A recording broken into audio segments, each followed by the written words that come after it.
11 каналы күн бою болгон кызыктуу жаңылыктарды баяндап баштайт. Мен Назик Атамбекова оолу, алар тууралуу кыскача тааныштырам. Номер 50 тергөө абагынан качкандардын ишине терроризм түшүнүгү кошулду. Мындан тышкары сотто аларды милициялар салып жатканын айтып арызданышты.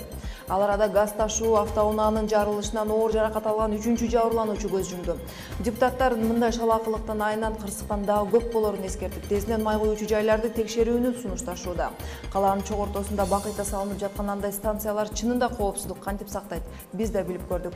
Ошондой эле Рамазан айына карабай Сирияда жай тургундар мертке түшүүдө. Бул рейд базарда соода кылган катардагы Сирия ылыктарга ок атылды. Толугураак алда мүнөттөрдө биз менен калыңыз.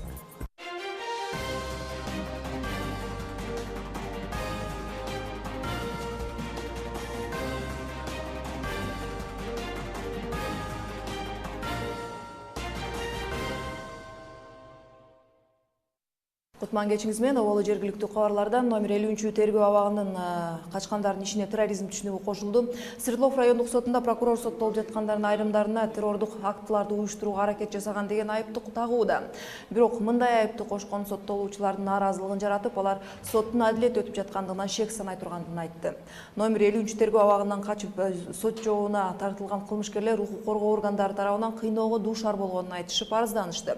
Белгилей кетсек, өткөн жылдын 11 октябрдан 12-сине караган түнү төмөнкү Норус айылында жайгашкан номер 50 тергөө абагынан 9 кылмышкер качып, алардын токтотууга аракет кылган жаза аткаруу кызматынын 3 кызматкерин өлтүрүп, дагы бирин оор жарадар кылышкан. Ал 5 күндөн кийин эсине келбей ооруканага каза болгон. 5 кылмышкер ошол эле жерден кармалып, 4-өө ис суутуп кетүүгө үлгүргөн. Кийинчерээк милиция кызматкерлери 3-өөнү жок кылып, бирөөсүн түрмөгө кайтарган. Башка кабарлардан президент Алмазбек Атамбаевди жалган маалымат таратты деп сотко берген укук коргоочулар Азиза Абдрасулова менен Төлөйкан Исмаилованын арызын караган 1-май райондук соту ишти кароону 15-июнга жылдырды. Абдрасулова өлкө башчысы Алмазбек Атамбаевдин үстүнөн жазган арызына толуктоолорду киргизип, мурда талап кылган 2 миллион сомдук доону 10 миллион сомго чейин көтөрдү. Белгилей кетсек, 14-майда энелер күнүнө карата уюштурулган салтанатта Алмазбек Атамбаев элдик парламенттин мүчөлөрүнүн туруктуулугун бузгусу келген эл бузарлар деп атап, алардын жыйынына катышкан укук коргоочуларды грантты актаасы келген бейөкмөтчүлөр деп айткан. Бул жыйынга укук коргоочулар Азиза Абдрасулова менен Төлөйкан Исмаилова да катышкан болчу. Эми башка темадан газ ташуучу автоунаанын жарылышынан оор жаракат алган 3-чү жабырлануучу көз жумду. Буга чейин өрттөн жабыркагандардын экөөсү каза болгону айтылган. Белгилей кетсек, 6-июнда кечинде газ ташуучу автоунаа жарылып, андан жалпысынан 11 киши жабыркап, 6-оо оор абалда ооруканага жеткирилген. Ал арада парламенттеги айрым депутаттар карапайым адамдар жабыр тарткан жарылуудан кийин Бишкектеги жана анын чет жакасындагы май куюучу жайлардын ишмердүүлүгүн текшерүү демилгесин көтөрдү. Анткени адам өмүрүн алган кырсык станциялардын биринде коопсуздук эрежелери сакталбагандыктан жарылуу болгону айтылууда. 11 каналы аталган теманын айланасында шаардын чок ортосунда салынган май куюучу жайлардын коопсуздугун, андагы жашоочулардын ден соолугуна кандай зыян алып келет деген теманын айланасында талкууну баштайт. Бүгүн бизде конокто Бишкек шаардык кеңештин депутаты, Атамекен фракциясынын лидери Рыспай Аматов. Саламатсызбы, Рыспай мырза? Жогорку биз айтып өткөн демилгени сиз да колдойсузбу? Мына 1 эмес 3 адамдын денелери 100%га күйүп кеткен өңдүү кырсыктан кайталанбашын эч ким кепилдик бербейт болушу керек да. Туура. Бул демилгени биз эчак эле көтөргөнбүз. 13-жылы эле жазындасы токтом бар биз кабыл алган, бир добуштан кабыл алып, шаардык кеңештин депутаттары Бишкек шаарындагы ошо май куюучу станциялар боюнча мораторий жарыялап, ошого 5 жылдык бөгөт коюп, 5 жылдын ичинде бизде май куюучу станция курулбай турган мораторий чектөөсүн койгонбуз, бекитилип. Андан сырткары бизде көп иш-чаралар жүрүп жатат. Өзүңүздөр билгендей, түштүк магистралында бир ошол май куюучу унаа станциясындагы биз жылдырганга жетише алдык. Андан сырткары азыркы кезекте дагы 3 ошо май куюучу станция биздин борбордуу көчөлөрүндө тыгыз, биздин көп батирлүү үйлөргө жакын байланышканына байланыштуу биз аларды дагы жылдырганга аракеттебиз азыр. Ал иш процессинде жүрүп жатат. Андан сырткары акыркы маалыматтарга карасаңыздар, ушул окуяга чейин эле бир 2 жума мурда биздин ошо экотех инспекция шаардык кызматы текшерип, бизде бир топ 6га жакын ошондой станциялардын өзүнүн абалына жооп бербейт деп ошону таянак менен чыгарып, ошолорду жапканга үлгүргөндө бул дагы баягы кокусунан болбой эле турат. Себеби бизде ар дайым ушул маселе шаардык кеңеште дагы жана ошондой мэрияда көтөрүлүп турат.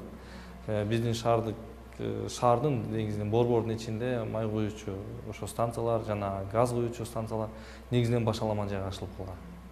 Рыспай мырза, сизге деле белгилүү болсо керек, буга чейин каладагы май куюучу жайлардын кез келди жерге салынышы, алардын курулушуна карата шаардыктар деле нааразылыгын айтышкан.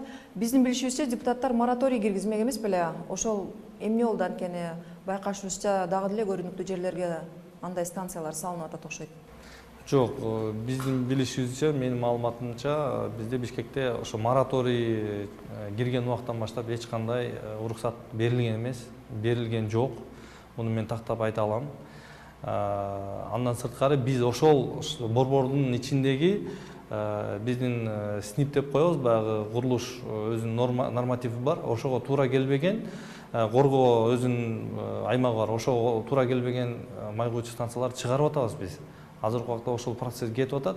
Биз аларды шаардан сырткары чыгарып атабыз. Же болбосо такыр жокко чыгарып атабыз ошол ордунда турган жерлерди. Бул боюнча маалымат бизде так эле бар. Бүгүнкү күндө ошол биздин башкы архитектурада андай уруксат берилген жок. Эртеңки күнү мисалы дагы бир көп кабаттуу үйдүн жанында станцияда өрт чыкса, ким жоопкерчиликти алат? 13-жылдан бери мен так айта алам. Ошол көзөмөлдө туруктуу комиссиянын мүчөсү карата ошол жерде мүчө катары айтам. Бизде 13 жылдан бери бир дагы Бишкек шаарынын ичинде жаңы станция берилген жок ишке. Кээ бир жерде гана жанагы өзүнүн уруксат кагазы жок 2-3 станция кармалды. Булар газга мындай неме көп болуп атпайбы, талапчы газга өткөн машиналер көп болгон үчүн алар шылымдар ошондой станция ачып утурумдук ошолор кармалып атат. Капиталдык түрдө станция ачылган жери жок. Бирок биздин шаардын ичинде айта кетчү нерсе, сиз туура айттыңыз. Ошол көп кабаттуу батирейлердин жанында, же болбосо жөн эле үйлөрдүн жанында жашоочулар кооптонуу алып келген бизде заправкалар, ошондой станциялар көп май куючу. Бул биздин өткөн убактагы өтүп кеткен башаламан убакытта ошол 2090-жылдары берилип калган уруксат кагазы менен 50 метрде сактабай берилип калган станциялар бар. Бир топ, ал 10дон ашык, биз анын тизмеси бизде бар. Ошонун 3-өсүн биз чыгаранга аракет кылып атабыз азыр. Рахмат сизге, Рыспай мырза. Биз Бишкекте салынып жаткан май куючу станциялардын курулуштары туурасында алардын коопсуздугун шаардык кеңештин депутаты Рыспай Аматов менен талкууладык. Эми дүйнө жүзүндөгү кабарларга өтөбүз. Сириянын Алеппо шаарында жай тургундар соода кылган базарларда адамдарга ок атылып, 6 адам мерт кетти. Жабхат ан-Нусра экстремисттик уюмунун жикчилдери чабуулунан дагы 50-гө жакын адам жараттарды алышты. Маалыматтарга караганда, күндүз болгон кол салуудан ондогон үйлөр жардырылган, ошондой эле радикалдар Идлибдеги Фуа-Латакия провинцияларындагы чек ара бекеттеринде сокку урууда. Франц пресс агенттигинин ыйык Рамазан айынын башталганына карабай, согушкерлердин кол салуулары токтобой жатканын белгилейт. Биздин каналдан которулбаңыз, бир нече көз ирмемден соң дагы бул окуяларга токтолобуз. Барын жүрүп өткөн жума намазынын убактысын жылдыруу демилгеси. Депутаттарды сынга алган Чубак ажы сурак берсе, демилгени көтөргөн депутат талкууга дем таштаган деп тема үчүн кечирим сурады. Ал арада интернет желесинде чиренген кыргыз чиновниктердин кол чатыр кармашып турушу илгерки бай манаптардын жүрүм турумуна окшоштурушууда. Чоңдордун жосунсуз мындай жоруктары аброюна кандай көлөкө түшүрүүдө? Кабарчыбыз бейил күткөн мамлекеттик кызматкерлердин жоруктарын айтып берет. Дүйнөдөгү эң бай спортчу жылдыздары кимдер? Forbes тизмесиндеги эң көп киреше алган спортчулардын сап башына чыккан биринчи жолу атактуу футбол спортчусу ээледи. Кененирээк алдыда. Жума намазы үчүн түштөнүү убактысын 1 саатка узартуу мыйзам долбоорунун айланасындагы чыр дале тынчыэлек. Буга чейин интернетте видео кайрылуусу каттуу талкууга алынган Чубак ажы Жалилов УКМКга суракка чакырылганы айтылууда. Жогорку кеңештин жыйынында депутаттар Чубак ажыны каттуу сынга алышып, чыр боюнча дин ишмерлердин мамлекеттик башкарууга кийлигишип жатканын айтышты. Эске сала кетсек, жума намазы үчүн ошол күнкү түштөнүү убактысын 1 саатка узартуу мыйзам долбоору парламенттин тармактык комитетинде каралып, ага бир канча депутаттар каршы чыккан. Мыйзам долбооруна каршы чыккандардын арасында аталган депутат да болгон. Мындай чечимге экс-муфти Чубак ажы кескин сын айтып, анын сөзү кызуу талкууга жем таштаган.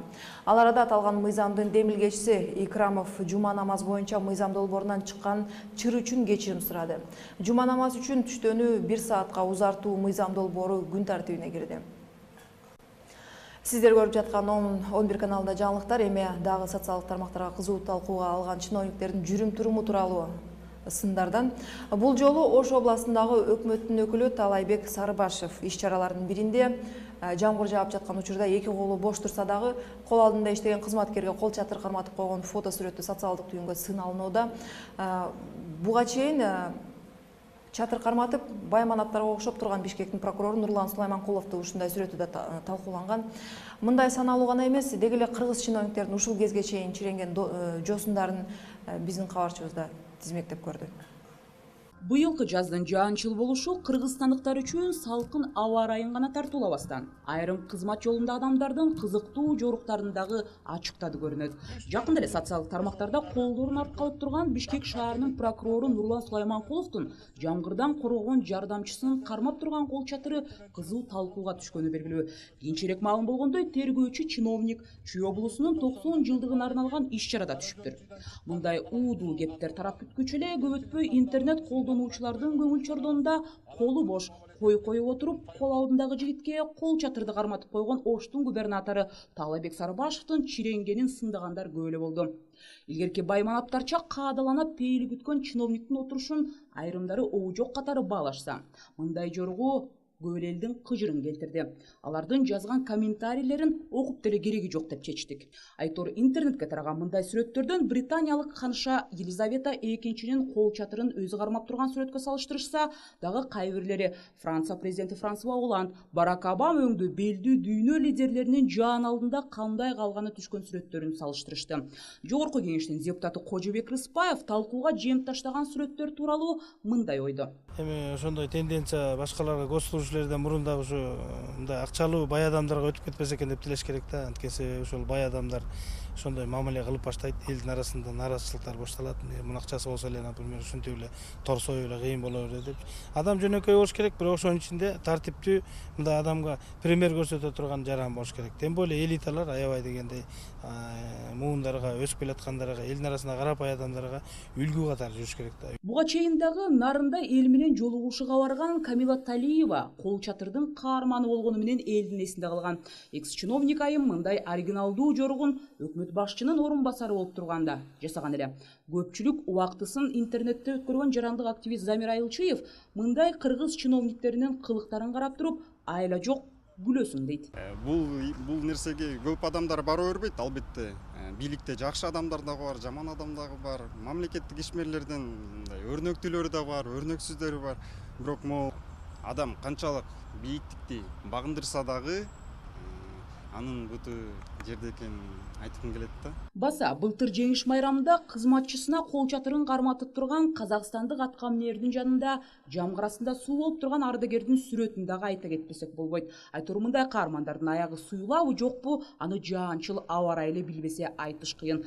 Канткен күндө дагы эл жүгүн аткарымыш этип жүргөн жогорку кызматтагы адамдар жамгырда калат деп кайгырбай деле койсок болчудай. Анткени алар үчүн дайыма кол чатыр көтөрүп турган адамдар табылат окшойт. Айгерим Жаныкул, Александр Ногов, 11 канал үчүн. Чүй суусунун деңгээли көтөрүлүп, жол четин жей баштады. Алдын ала маалыматтар боюнча 9 июнь күнү Нарын Тору карта айланып өтмө унаа жолунун 68-чакырымында чүй суусунун деңгээли көтөрүлүп, жол четин жей баштаган. Бул күндүн каттуу ысышына байланыштуу экени белгиленет. Аталган аймакка Чүй районундагы коркунучту жоюуга техникалар тартылууда. Дүйнөдөгү эң бай спортчу жылдыздары туурасында Мадридтин Реал командасынын чабуулчусу Криштиану Роналду Forbes тизмесиндеги эң көп киреше алган спортчулардын сап башында чыккан алгачкы футболчу болду. Роналду өткөн жылы $88 миллион киреше тапкан. Ал мындай акчага Реал клубунан айлык катары жана жардамага тартылуучу арты менен ээ болгон. Жеке спорт боюнча швейцариялык теннисчи Роджер Федерер $67 миллион каражат таап тизмектен 4-орунду алган.